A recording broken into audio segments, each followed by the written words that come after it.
ವೀಕ್ಷಕರೇ, ಈ ದೃಶ್ಯವನ್ನ ನೋಡಿ. ಜನರೇ ಇಲ್ಲದೆ ಖಾಲಿ ಕುರ್ಚಿಗಳಿಗೆ ಮುಖ್ಯಮಂತ್ರಿ ಸಿದ್ದರಾಮಯ್ಯ ಭಾಷಣ ಮಾಡ್ತಿರೋದು ಕಾಣಿಸ್ತಾ ಇದೆಯಲ್ಲ. ಇದು ಸೋಮವಾರ ಚಿಕ್ಕಬಳ್ಳಾಪುರ ಹೊರವಲಯದಲ್ಲಿ ಕಾಂಗ್ರೆಸ್ನಿಂದ ಹಮ್ಮಿಕೊಂಡಿದ್ದ ಮನರೇಗಾ ಉಳಿಸಿ ಆಂದೋಲನದ ಒಂದು ದೃಶ್ಯ.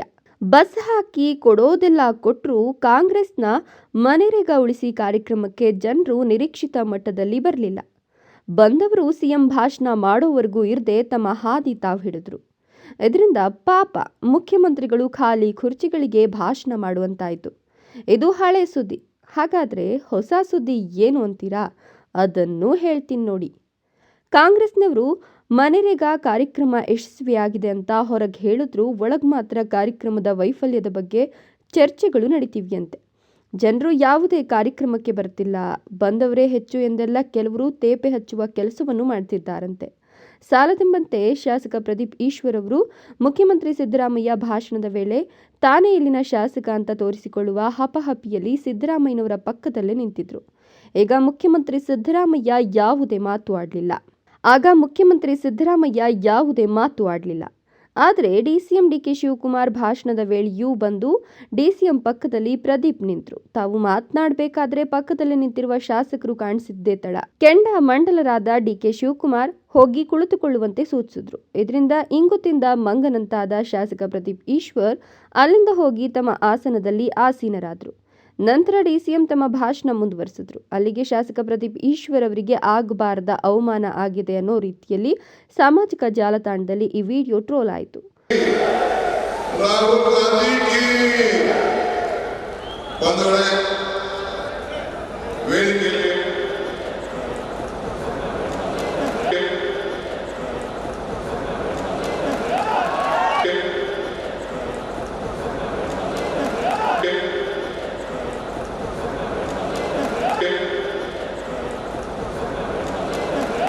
ಹೊರಗೆ ಶಾಸಕರ ಈ ವಿಡಿಯೋ ಟ್ರೋಲ್ ಆಗ್ತಿದ್ದಂತೆ ವೇದಿಕೆ ಮುಂಭಾಗದಲ್ಲಿದ್ದ ಜನ ಖಾಲಿಯಾದರು.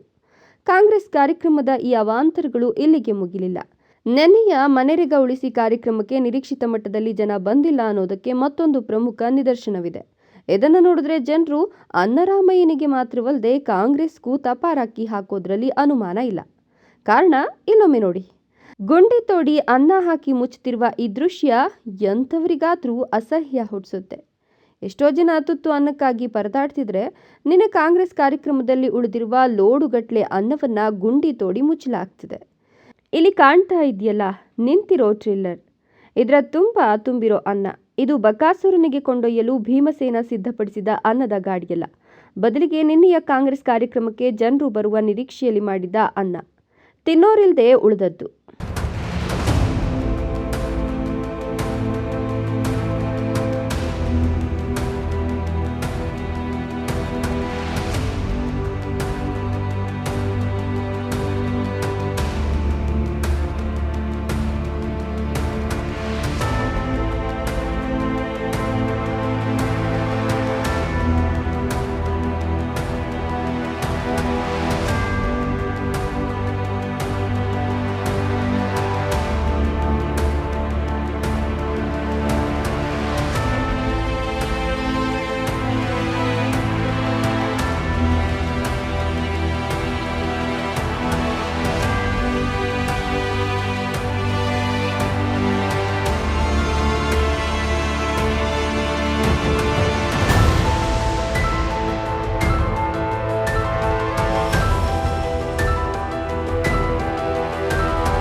ಬದಲಿಗೆ ನಿನ್ನೆಯ ಕಾಂಗ್ರೆಸ್ ಕಾರ್ಯಕ್ರಮಕ್ಕೆ ಜನರು ಬರುವ ನಿರೀಕ್ಷೆಯಲ್ಲಿ ಮಾಡಿದ ಅನ್ನ ತಿನ್ನೋರಿಲ್ದೆ ಉಳಿದಿದ್ದು.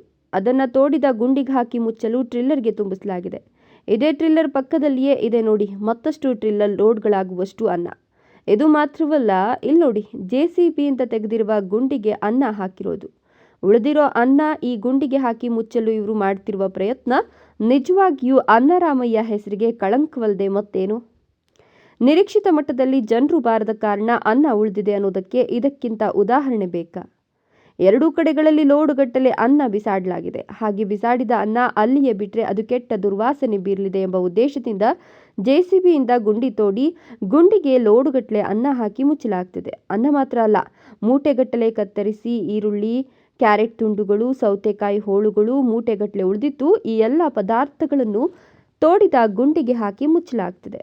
ಸರ್ಕಾರದಿಂದ ಅಕ್ಕಿ ನೀಡಿ ಅನ್ನರಾಮಯ್ಯ ಎಂಬ ಹೆಸರು ಪಡೆದಿದ್ದ ಮುಖ್ಯಮಂತ್ರಿ ಸಿದ್ದರಾಮಯ್ಯನವರು ಭಾಗವಹಿಸಿದ್ದ ಕಾರ್ಯಕ್ರಮದಲ್ಲಿ ಈ ರೀತಿ ಲೋಡುಗಟ್ಟಲೆ ಅನ್ನ ಮಣ್ಣು ಪಾಲು ಮಾಡ್ತಿರೋದು ಪ್ರಜ್ಞಾವಂತರ ಆಕ್ರೋಶಕ್ಕೆ ಕಾರಣವಾಗಿದ್ದು, ಅನ್ನರಾಮಯ್ಯ ಅಲ್ಲ, ಅನ್ನ ಮಣ್ಣು ಪಾಲು ಮಾಡೋ ರಾಮಯ್ಯ ಅಂತ ಲೇವಡಿ ಮಾಡುವಂತಾಗಿದೆ. ಒಟ್ನಲ್ಲಿ ನಿನ್ನೆ ನಡೆದ ಕಾಂಗ್ರೆಸ್ ಮನೆರೇಗಾ ಕಾರ್ಯಕ್ರಮ ನಿರೀಕ್ಷಿತ ಗುರಿ ಯಶಸ್ಸು ಕಾಣುವಲ್ಲಿ ವಿಫಲವಾಗಿದ್ದು, ಇದು ಶಾಸಕ ಪ್ರದೀಪ್ ಈಶ್ವರ್ ಮತ್ತು ಜಿಲ್ಲಾ ಉಸ್ತುವಾರಿ ಸಚಿವ ಡಾ. ಎಂ.ಸಿ. ಸುಧಾಕರ್ ಅವರ ವೈಫಲ್ಯವೇ ಅಂತ ವಿಶ್ಲೇಷಿಸಲಾಗ್ತಿದೆ. ಕಾರಣ, ಜಿಲ್ಲೆಯಲ್ಲಿರುವ 3 ಕಾಂಗ್ರೆಸ್ ಶಾಸಕರಲ್ಲಿ ಬಾಗೇಪಲ್ಲಿ ಶಾಸಕ ಸುಬ್ಬಾರೆಡ್ಡಿ ಅವರು ನ್ಯಾಯಾಲಯದ ತೀರ್ಪಿನಿಂದಾಗಿ ಈಗಾಗಲೇ ಮಾಜಿಯಾಗಿದ್ದು, ಅವರು ಹೈಕೋರ್ಟ್ ತೀರ್ಪಿಗೆ ತಡೆಯಾಜ್ಞೆ ತರುವ ಪ್ರಯತ್ನದಲ್ಲಿದ್ದಾರೆ. ಹಾಗಾಗಿ ಕಾಂಗ್ರೆಸ್ ಕಾರ್ಯಕ್ರಮದತ್ತ ಹೆಚ್ಚು ಗಮನ ಹರಿಸಿಲ್ಲ. ಅವರು ಕಾರ್ಯಕ್ರಮದಲ್ಲಿ ಭಾಗವಹಿಸಿಯೂ ಇಲ್ಲ. ಉಳಿದಂತೆ ಚಿಂತಾಮಣಿ ಶಾಸಕರು, ಜಿಲ್ಲಾ ಉಸ್ತುವಾರಿ ಸಚಿವರಾದ ಡಾ. ಎಂ.ಸಿ. ಸುಧಾಕರ್ ಮತ್ತು ಚಿಕ್ಕಬಳ್ಳಾಪುರ ಶಾಸಕ ಪ್ರದೀಪ್ ಈಶ್ವರ್ ಇಬ್ಬರು ಮಾತ್ರ ಜಿಲ್ಲೆಯಲ್ಲಿ ಕಾಂಗ್ರೆಸ್ ಶಾಸಕರಿದ್ದು, ದೇವನಹಳ್ಳಿಯ ಕೆಎಚ್ ಮುನಿಯಪ್ಪ, ಕೋಲಾರದ ಕೊತ್ತೂರು ಮಂಜುನಾಥ್ ಜನರನ್ನ ಕರೆತರುವ ಸಂಬಂಧ ಗಮನ ಹರಿಸಿಲ್ಲ ಎಂಬ ಮಾತುಗಳು ಕೇಳಿಬಂದಿವೆ. ಇದರಿಂದ ಕೋಲಾರ ಮತ್ತು ಬೆಂಗಳೂರು ಗ್ರಾಮಾಂತರ ಜಿಲ್ಲೆಗಳಿಂದ ನಿರೀಕ್ಷಿತ ಮಟ್ಟದಲ್ಲಿ ಜನ ಬಂದಿಲ್ಲ. ಚಿಂತಾಮಣಿಯಿಂದ ಜನ ಬಂದರೂ ಬೃಹತ್ ವೇದಿಕೆ ತುಂಬಿಸಲು ಸಾಧ್ಯವಾಗಿಲ್ಲ. ಚಿಕ್ಕಬಳ್ಳಾಪುರದ ಶಾಸಕರು ಯಾರನ್ನು ಕರೆದ್ರೋ ಗೊತ್ತಿಲ್ಲ. ಪರಿಣಾಮ ಚಿಕ್ಕಬಳ್ಳಾಪುರದ ಜನತೆ ಕಾರ್ಯಕ್ರಮಕ್ಕೆ ಬಂದದ್ದು ಅಷ್ಟಕ್ಕಷ್ಟೇ ಎಂಬಂತಾಗಿದೆ. ಇದರಿಂದ ಮುಖ್ಯಮಂತ್ರಿಗಳು ಖಾಲಿ ಕುರ್ಚಿಗಳಿಗೆ ಭಾಷಣ ಮಾಡುವ ಸ್ಥಿತಿ ಬಂದಿದೆ. ಜೊತೆಗೆ ಮನೆರೇಗಾ ಕಾರ್ಯಕ್ರಮದಿಂದ ಯಾರಿಗೇನೂ ಸಮಸ್ಯೆ ಇಲ್ಲ ಎಂಬ ಒಂದು ದೃಢವಾದ ನಂಬಿಕೆ ಜನರಲ್ಲಿ ಈಗಲೂ ಇದೆ. ಕಾಂಗ್ರೆಸ್ ಎಷ್ಟೇ ಹೇಳಿದ್ರೂ ಆ ನಂಬಿಕೆ ಅಲುಗಾಡಿಸಲು ಸಾಧ್ಯವಾಗ್ತಿಲ್ಲ. ಈ ಎಲ್ಲ ಕಾರಣಗಳಿಂದ ಸೋಮವಾರ ನಡೆದ ಕಾಂಗ್ರೆಸ್ ಕಾರ್ಯಕ್ರಮಕ್ಕೆ ಜನರು ನಿರೀಕ್ಷಿತ ಮಟ್ಟದಲ್ಲಿ ಬಾರದೆ ಸಾವಿರಾರು ಜನರು ತಿನ್ನಬಹುದಾಗಿದ್ದ ಅನ್ನ ಈ ರೀತಿ ಮಣ್ಣು ಪಾಲು ಆಗ್ತಿದೆ.